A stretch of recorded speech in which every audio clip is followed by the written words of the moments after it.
Happy Monday to y'all. Happy Lunar Day to everybody out there in the world. What's happening, fellow Texan, Mr. Williams?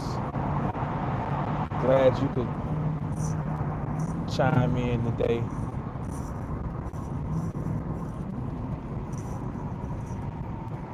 Trying to get over. Trying not to use any language about this uh, person that want to let me over. It's all good. Let's go on and get on into it. You must be born again. Now, has Brother Jamal slipped up and gone to seminary on us or cemetery? Is he trying to audition to be a Creflo Jakes All-Star? No. That title that I put up, You Must Be Born Again, is a very, very real and true metaphysical statement that predates organized Christianity as we know it. That term, that phrase or statement that you must be born again, that we find in the third chapter of John, where Jesus is speaking to Nicodemus. And this is funny because when I was a little boy, I remember being in one of those little Christmas plays, or was it a Christmas play or was it an Easter play? But I don't know if I was Jesus or Nicodemus in the scene, but I remember I was in that little scene where it was, you must be born again, you know. But little did I know, and the people in the church know, what that statement really, really means, to be born again. I did a little presentation yesterday about the fall of man. And it's so vast that we have to continue with that conversation, but we'll do that at a later date. I'm not going to touch on still some of the principles in that because it ties in to being born again.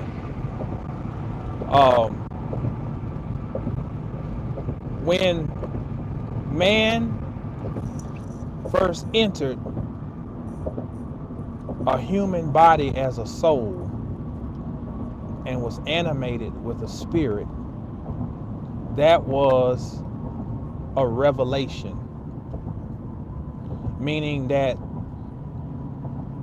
where we came from, we were in another area, but we were revealed in this area or this realm, which is three-dimensional reality. But in being revealed, we were concealed. Okay? We left from one reality and went into another one. And that is what we would call, for each one of us, each time that we return, is called birth, right? Well, for you to be born again then means at some point you have to die. And we've talked about how dying means to wear out, meaning that whatever state you're in, you have to be released from it, which is worn out, worn on the outside, and then you move into another state. When you hear mention of the dark night of the soul, and many of you can relate to this, you might not be familiar with that, but you can relate to it based on things that have gone on in your life. When you're going through your dark night of the soul, Now, in cases, it's very negative, very negative. Uh, and I'm not speaking from conjecture. I'm speaking from knowledge of this. Very negative. And it's like, you contemplate a lot of things, trying to figure out what is it, I'm not getting, where I can come out of this shit. Well, you're going through the dark night of the soul, which is a death. But here's the other side of death. Death is the same as you gestating in your mother's womb. That's the same thing. Because you go down into the underworld and you are growing. So all that time you going through all of this shit and you trying to understand why me, and it seems like when you're going through this, you look around and a lot of people you see seem to be just A-OK, hunkadory, just kicking it. Ain't got a care in the world. And you're wondering, why me? That is you going through your dark night of the soul, but it is also you dying and you gestating, preparing for another birth. Now, when in the Bible, when it says that about you can't enter the kingdom unless you be born again, that is really a Sufic, what's the word? A Sufic parable or lesson that's often repeated in Sufism. There's a phrase where it says, "Oh, how I long for you, my friends, to kill me." I think Rumi is quoted as saying that in one of his writings. "Oh, how I long for you to kill me." Now we know that kill means to spread or destroy or, to salute. When you solve something, you spread it out. So if it says, "Oh, how I long for you to kill me," it is, "Oh, how I long for you to break me down to my purest essence, so that I am omnipotent, omnipresent, omnipotent." That means when you're broken down, you're actually at your most powerful point, because you are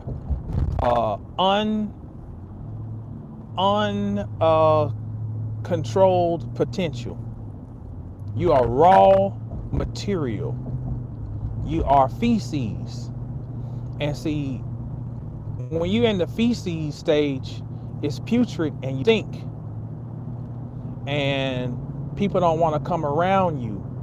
People act funny with you. People change on you. Can any of y'all relate to that? Can you relate to that dark night of the soul where motherfuckers start acting funny? Well, that's what, think about how you are with shit. Feces. You don't want to go and pick up no shit. You don't want to be associated with smelling like shit. So you try to stay away from it. But here's the key. Peace, Sister Zeta, fellow Aquarian. The thing is, if it were not for feces and shit, then we would have no food to eat. And I ain't talking about no GMO stuff, but the normal process of growing food. If it were not for some animal defecating, we would not have anything to eat. There's nitrogen, there's carbon dioxide. All these vital elements come out of feces. So when all those people, you feel like people have abandoned you, when you've gone, when you're in that dark night of your soul, well, you think about the you inside of your mother's womb. Nobody can come in there and sit with you and arm wrestle with you and play spades and shit. You know, you're in the womb by yourself. You know, other you unless you're a twin or something, but that's another story. But you know, you're in the womb by yourself, and in the womb is just like being shit. You're in the darkness. So when the Bible says you cannot enter the kingdom unless you be born again, we have to take the Christianization out of that, and that's really a metaphysical, alchemical story of you going through a series of initiations, whether you're inside of this incarnation, so that within this particular program that you're running right now, you're going to go through initiations, and the whole history of your soul is a series of initiations. That means different times you come to this earth, you've been going through a series of initiations. And every time we come here, it's the equivalent of God taking a shit. I mean, really think about what I'm saying. I'm not saying this just to be vulgar and try to be to shock you. I literally have pondered on this. We are the excrement of God. We are the shit. You see, if God don't take a shit, just like if we don't take a shit, God dies. God's got a digestive system just like we do. Okay? So if God does not defecate, God is full of toxins and God is putrid, and you know, your system backs up and it shuts down. Too many toxins. Everything in, not just in nature, but in the cosmos, has to have a means of defecation. Okay? Now what happened with religion is that we took something that was necessary and then made it into something that we think is our enemy, and we call it the devil, or we call it Azazel or Simjaza. Pick a day. Eve. Pick you want. It has to be the bad person or the bad side, and God is opposed to it. Well, God is no more opposed to a devil than you are to going and taking a good royal dump. Because when that stomach is hurting and you've had a good old hearty meal, or you're having a good old clean out during the waning of the moon, and you're cleaning out, preparing your vessel, you know, you're going to go and take some good old shits. I feel you and the thought the same thing. Yeah, right on, brother. You know, shitting is what it is that business. But shitting is also represents birth. So spiritually and physiologically, y'all might start noticing. Now this don't sound, like I say, don't take this as just some old me just being nasty. You might start noticing a difference in your shit. Literally. Like your shit might start reverting back to like baby shit. Meaning that as above, so below, as within, so without. Now you got to rule out that you ain't got no illness, you ain't got no virus, stomach virus, or you ain't got no food poisoning. If you can't put your finger on something to change up your pattern, and all of a sudden the color of your shit changes. Now if your shit is really, really black, now that's not good. That's a sign of ulcers and internal bleeding. But I'm just saying, like, if you start noticing, you know, most of us, your feces is pretty consistent. It's color.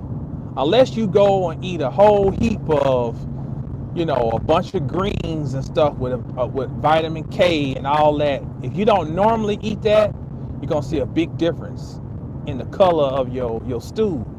But we're pretty mundane, regimented creatures. We eat pretty much the same type of stuff most of the time. So your feces is gonna have pretty much the same color.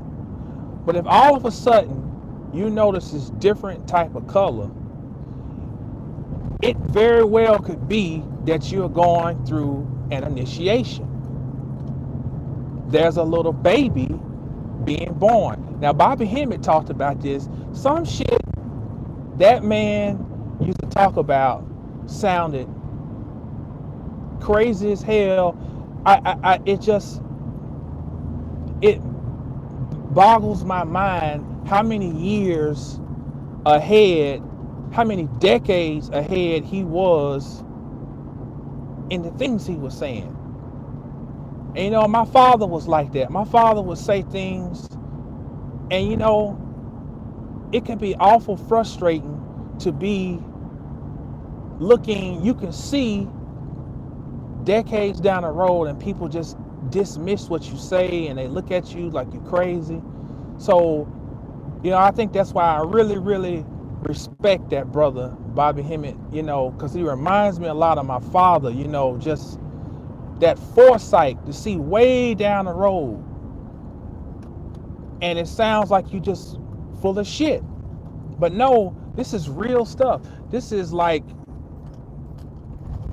if we talk about all this stuff all the time, we ought to see some things happening that ought not be explainable, that ought not make no sense. You know what I'm saying? And this is one of them. So just be on the lookout for that, and don't be completely alarmed if you notice that. But I bear witness that we have crossed over into something different, and I feel like what our job is to continue to press the issue with our minds. Now, sometimes we feel like we have to do something with our hands. We have to see something within this reality manifest, which we do have the power to do, to make things manifest in this reality. But we have to understand that the ultimate set of hands that we have is the mind. It really is. I talked about yesterday about the sign of Cancer. Cancer is symbolized by the crab, and it's also symbolized by the Hebrew letter Yod. Yod. Now Yod is where we get the term Yoda. Okay? And if you notice, the Yod sign in Hebrew looks like a little hook, like a letter C, like a crab, like its little crab claw. That's not by happenstance that those are all associated, because the crab will grasp things and will not let go. Okay? That represents your mind. Well, grasping is what you do with your hands, right? And grasping is the same as understanding or having knowledge. Oh, I can grasp what you are saying, Jamal, because I have knowledge of that. So that's why Yod, as Yoda, is represented, is embedded in the symbol with the crab and Cancer. Our minds and our ability to imagine is what it's all coming down to. Another thing Brother Bobby used to say was, you need to work as little as you can. And I'm very thankful. Let me say this. I'm very, very, very thankful to have a job and to have a decent job, where at least I ain't breaking my back. Put it that way. But on the same token, I watch the people on my job who want to go to the next level. And it's on every job. It's the same thing. They have these leadership retreats, and they'll invite. It's open invitation for whomever wants to be a future leader. They can come to these little events, and basically it's a brown nosing session where you're going in and you're making it known that I want to move up and be one of the elite. Okay? I watch how the people, and I'm sure they probably make a lot more money than I do, how they move around on the job, with their little laptops and their little meetings, and and so got this many accounts going this month, and they got to deal with customers and this and that, and it's funny. I have desire to maintain my little job, keep my little, and I'll take a raise, but I don't want any extra responsibility. I don't want it. I don't want to have to manage no motherfucker. I don't want to be responsible for nobody else but me. I want to be able to come in, do what I'm supposed to do, and leave when I get done with it. See, there's great value in that. And I watch these people, and they think that they're getting on top of the world. And what happens is, the further you go, the less of your life you have, and the more your life becomes consumed by trying to chase this endless goal of something called more. Now we know about more, M-O-O-R, okay, but let's talk about more, M-O-R-E. Now if you want to find something and identify it as a so-called devil, it can be in the word more, M-O-R-E. See, because more is never satisfied. That motherfucker's never fed enough. You feed it and it says, give me more. You feed it, it says, give me more. I used to work at Progressive Insurance as an adjuster. And we would have a meeting, and they have all this junk food and shit in there. People be all happy, be sitting down and eating up a plate full of shit that's gonna make them fall asleep as soon as they leave the meeting. And I remember one in particular, they said, well, I'd like to congratulate you on your efforts. We're now a $20 billion company. And they gave us some little jive ass plaque that says 20 something on it, 20 billion or something on it. No sooner than the door closed when we walked out the office on the meeting, then they were right back with their assholes tight, figuring out how can we move more cars through the service center. And I was baffled. I'm like, God damn, we just came out of a meeting talking about we're a $20 billion company. And no sooner than the damn door closes in the latch, then the subject of more comes back up. More, damn it, more.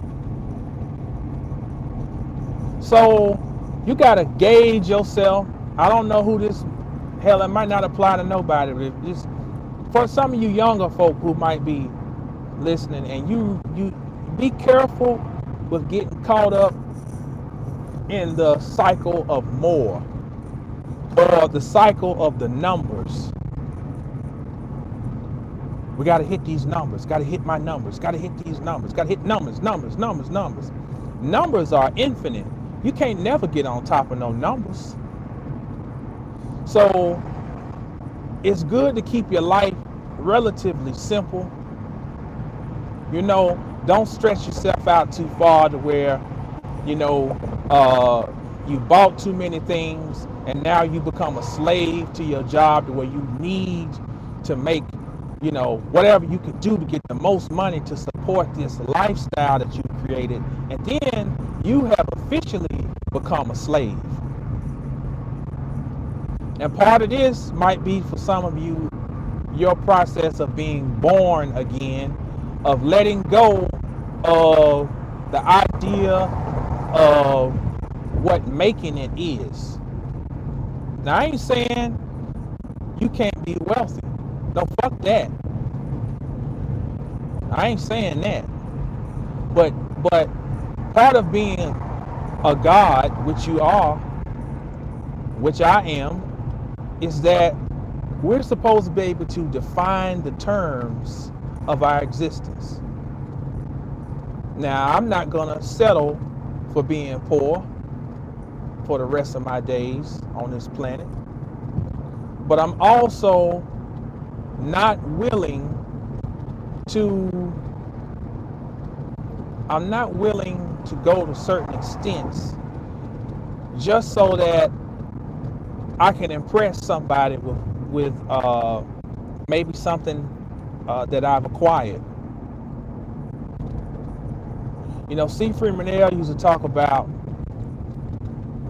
and this made me feel real good when he said this, because I used to really, you know, feel down about, you know, man, I want to be able to leave my children, which, you know, it ain't over yet.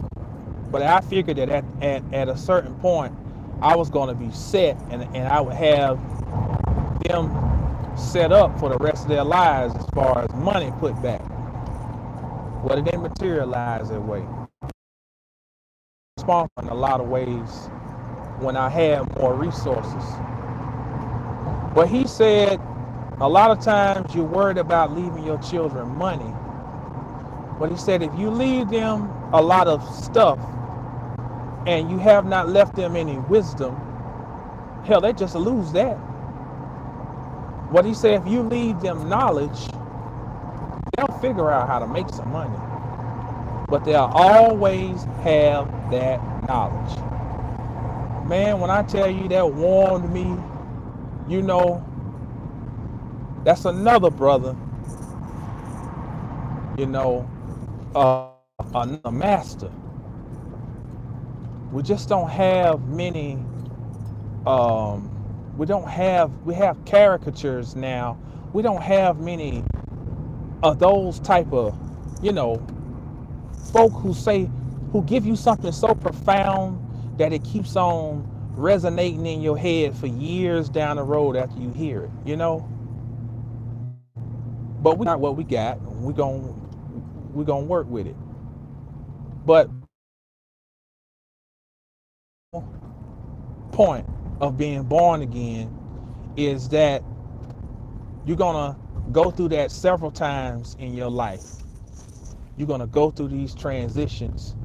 And here's another thing that you might notice. You might have, see, everything that goes on in a physical reality happens in the spiritual realm too. So when a mother can give birth to a child, and then after the birthing process, she can go through a deep depression, and they call it postpartum depression. Now, of course, I'm not a woman, but I can speculate, and I can say that she has all this anticipation leading up to the birth of the baby. And then the birth of the baby comes, and then she's beside herself about the way she looks. You know, my body's all out of whack. I'm swollen. I'm in pain. This baby is crying and depending on me, and you know, I've had to give all of myself, and now I got to just, you know, I don't even have a chance to rest. That's the plight of a mother that I can only imagine. But we do get a glimpse of that from a spiritual perspective, and you may have noticed this, and somebody chime in if you can bear witness to this, where when you have a breakthrough of some form of understanding or some type of light bulb moment, have you ever noticed that shortly after that you feel some type of depression?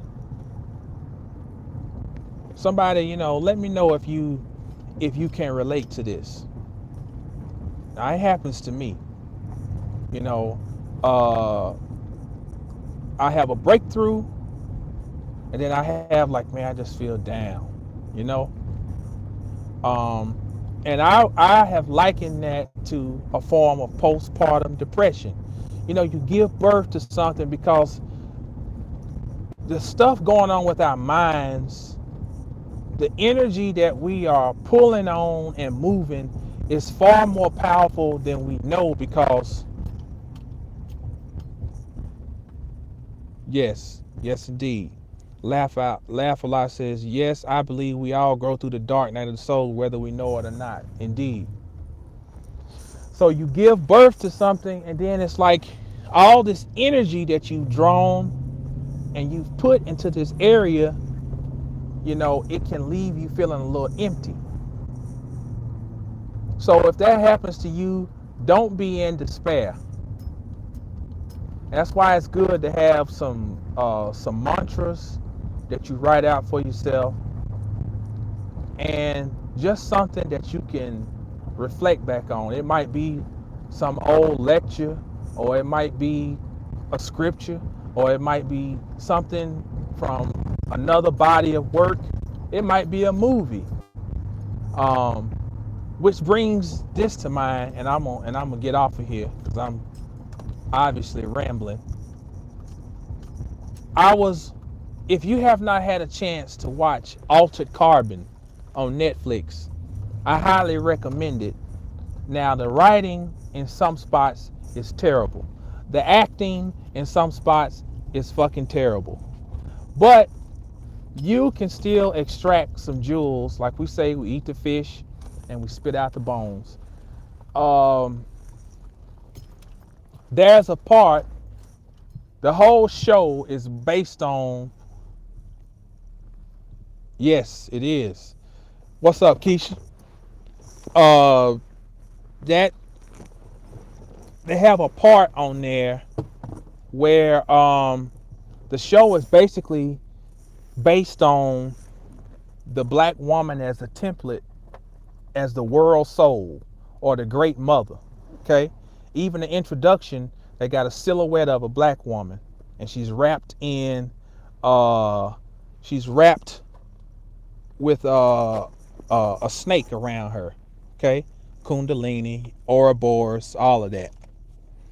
Now, so this guy is constantly in communication with this with the great mother, which is played by a black woman. And she tells him in one part she's preparing him to be interrogated. Okay, got the white mouth, got all this talking make your mouth dry. Um, she's telling him that this was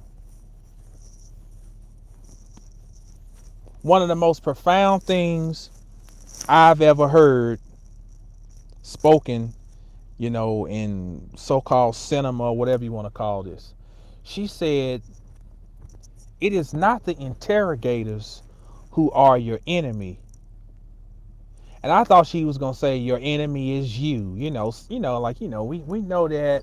No, she said your enemy is despair.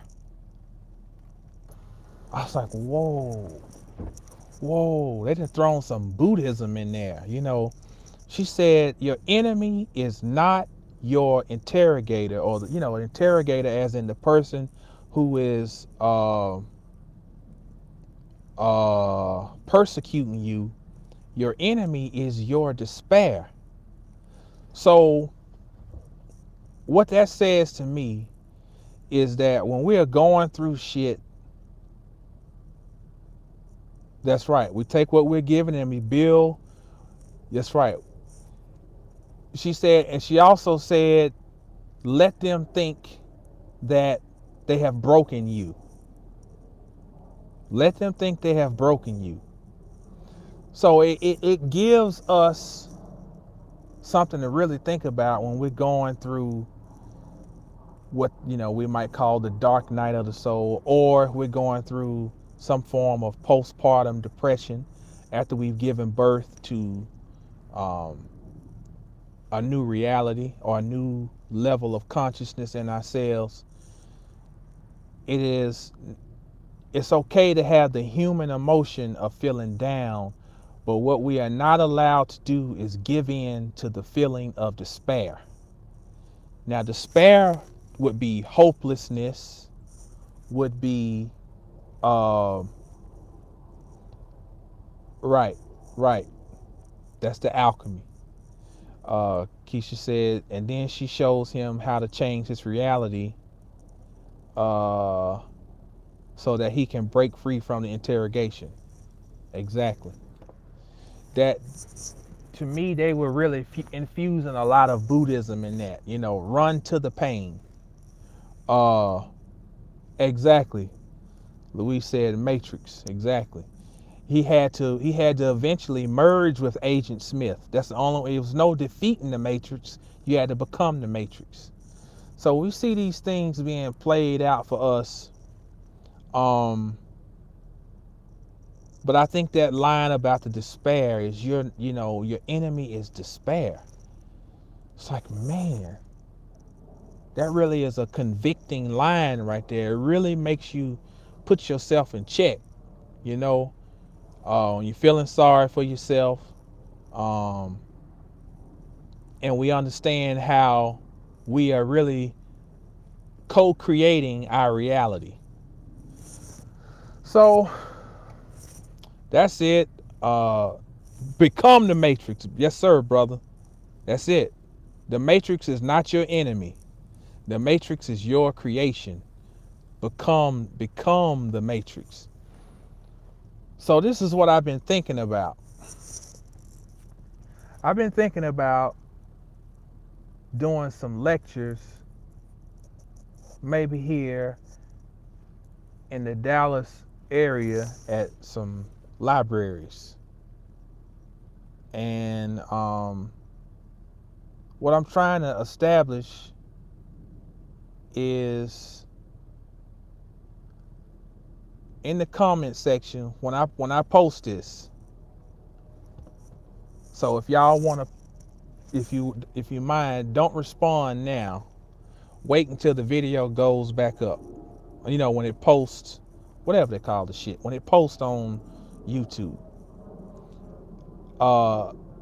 I'd like to know if you're in the Dallas area or close, Oklahoma, Greenville, whatever, Tyler.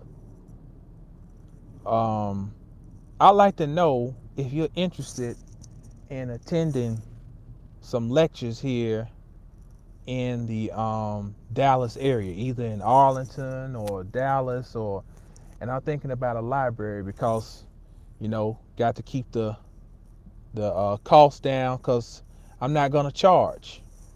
I'm not gonna charge for these, but I will take donations. Believe that. But I just think it's something that it's time to crank the engine up. There's a lot of things that I can't, if y'all those who've ever been to, see how I lecture, I'm old school. I don't like to use PowerPoints and this thing. I'm not knocking that, but I like to, when I was in school, I always liked with Link with Esteem. Oh yeah, I ain't on Facebook, bro. Yeah, that's everybody's on there. I guess I might have to catch up one day. Um, but I like to write stuff down on the board because that's how I learn better. I like the professors who always wrote on the chalkboard or wrote on the whiteboard. I love that old fashioned way of teaching, and it's something about it, you can retain stuff better. So uh, that's the type of get down that it's gonna be an old school type of thing. But I'm gonna get it cranked up this year and pretty soon here. So I'm gonna put this thing up on YouTube, or you can email me at info at mastersofthecosmos.com or hjrobinson360 at gmail.com. And because there's a lot of things I want to talk about, and I've been privileged to be made aware of some things, that very subtle things going on. I got to give you a little bit of conspiracy shit. I haven't given, I don't do a whole lot anymore, but uh, but it ain't. I mean, it's not entertainment. No, this is real shit going on, diabolical shit going on, hidden hand stuff going on that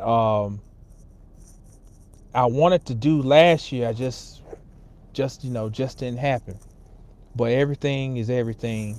So let me know, you know, and if you got some things, um, can't remember the sister's name, but I had asked about if you got things that you'd like for me to talk about. One sister said she'd like for me to talk about the Super Bowl. I predicted that the Patriots was gonna win. They didn't. But there's a lot to say about that too.